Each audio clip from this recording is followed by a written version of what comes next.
such is an entrepreneur's journey. And I want to touch on how that really catapulted for you. So you started with crowdfunding? So what happened actually is I submitted my really rough prototype to Shark Tank. Like, I think one of maybe the second or third round, I ended up in 12 rounds of prototypes, and with a really bad email, actually. Like, when I went and looked back at it, I was like, what was I thinking? Like, this was August 2017. And then I continued on working on my prototypes, and I ended up getting pregnant, got really sick. And I was in the hospital when I get a call from Shark Tank in February being like, hey, we got your application or your submittal. We'd like you to do a application and film a audition video. I was like, oh my gosh, I'm so sick. How am I going to do this? But I didn't want them to know I was sick, because then I was worried they would be like, oh, she's not going to be able to film. So I went for it and I filmed it, and they started going through the process.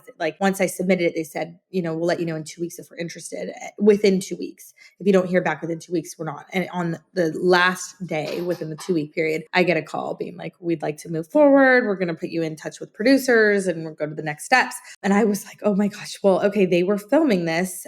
I want to say 2 months later, they wanted to film my episode. I didn't have a website. I didn't have product. I had no sales. So I was like, okay, film. I need sales. I've watched Shark Tank enough to know that you don't go on there with no sales. Yeah, you'll just get obliterated. I mean, they want to know the numbers. Yeah. And prove that it's a viable product, and people are going to buy it. So I very, very quickly, within a month, pulled together a Kickstarter campaign where you have to, you film video and you have to write it all out and have all these terms and when it's going to ship and all this stuff. So I got that live, and it did really well. It ended up going viral. And this was back in the day when viral wasn't as common. Wow. And Insider posted it, and it got 30 million views or something crazy. Amazing. Yeah. And we just started getting sales. It was going viral, and it was still viral when the Kickstarter ended, but they couldn't buy it anymore. And so it ended at, I think, $124,000 in that 30-day period. And then I filmed Shark Tank 4 days after that. It had closed. And then, they're like, what are your sales? And I'm like, well, I just finished my Kickstarter 4 days ago, and that's what we did. And they accepted that. So they were happy with it.